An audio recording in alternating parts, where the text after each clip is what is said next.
I want us to start with thinking about the jobs for the future.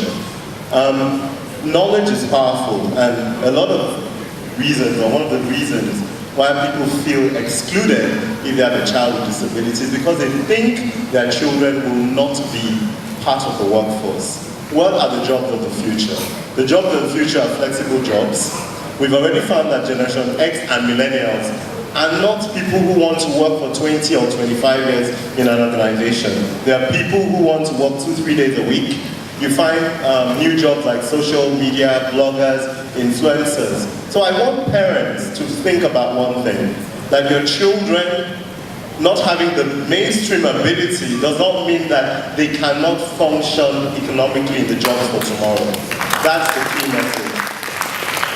The world is moving to a knowledge economy, an economy where things happen quietly behind the scenes. So every child with one form of disability or the other can transition to be a functioning economic individual.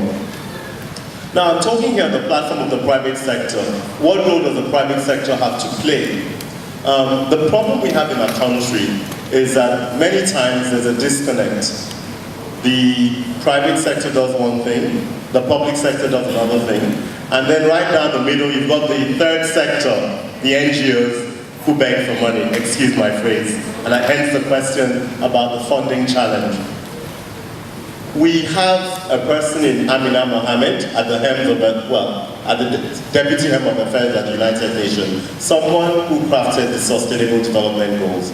And one of the key fundamentals or the thrust of SDGs is about partnerships. Partnerships. That means everyone joining up together. We need to stop working in silos. So much as it's World CP Day, which is fantastic, I want us to stop thinking about just CP. We need to enlarge it to disabilities. We need to look at the wider spectrum. And you know what even has struck me more and I want to share today? Is mental health. It's becoming a big issue. Even in the United Kingdom, Theresa May 3 weeks ago said that we have to start training our teachers to cope with the challenges of mental health in the classroom. So we have to partner.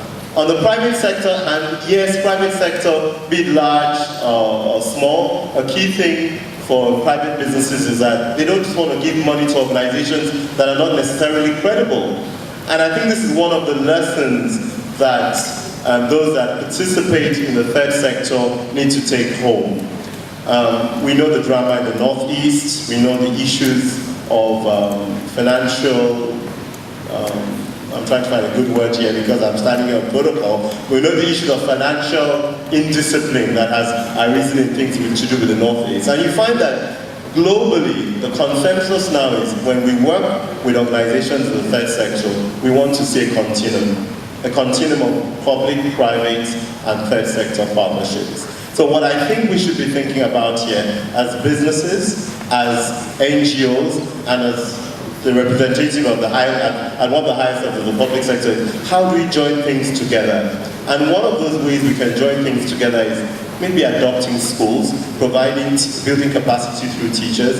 Banks can have JVs with Benola, for instance, to run care centers, homes. You don't need to beg for money. And that addresses some of the questions you asked me about funding. People are tired of giving money. The economy has been in a recession. And people want to see what you're using money for. So my background, I'm a former investment banker. I'm an entrepreneur in diverse sectors. If someone is even begging me for 20,000 naira, I want to know, what do you want to use it for?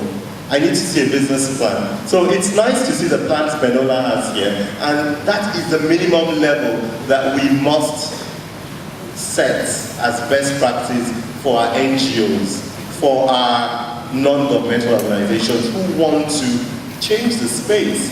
People find it easy to give to church and mosque. You know why? Because it's a relational faith thing. They get acknowledgement in church, they feel it's a tithe, they feel they'll get to heaven or whatever. But when someone is asking you to give to an organization, you don't know them. So there is that sort of discomfort or that sort of, it doesn't flow as you have expected it to flow. There is a lot of donor fatigue because we find the same organizations begging, or the same type of organization begging for money from the same donors. So we need to be innovative. We need to try crowdfunding. There are so many things we can do. But I'm trying to keep it short. So I want you to leave here with a message. Employment, number one. Your children can transit to adulthood and will transit to be functioning individuals. We need to build their capacity. A child does not necessarily need to go to do a 5-6 year program in law. If you can build an online program, even in massage therapy, that he or she can become a massage therapy depending on the spectrum of disability, or an online program on social media or influencing.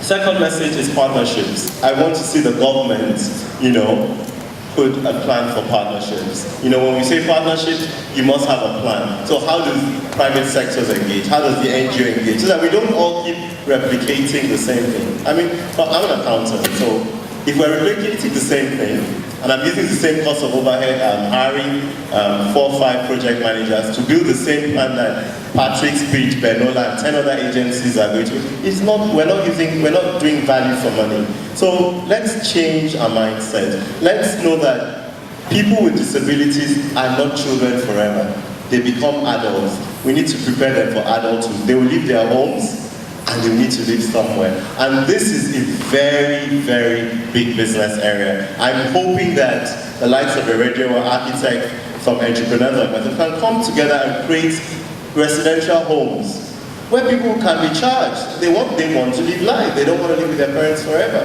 So let's change our mindset. Let's see that for every challenge, there is an opportunity. Let's see that for every challenge, there is a solution. And as a dear old former High Commissioner to the United Kingdom said, there is the grace of God, and we need to walk in that grace so that the fullness of God can be seen through each of us, whether we're in business, whether we are in government, or whether in the third sector. Thank you all.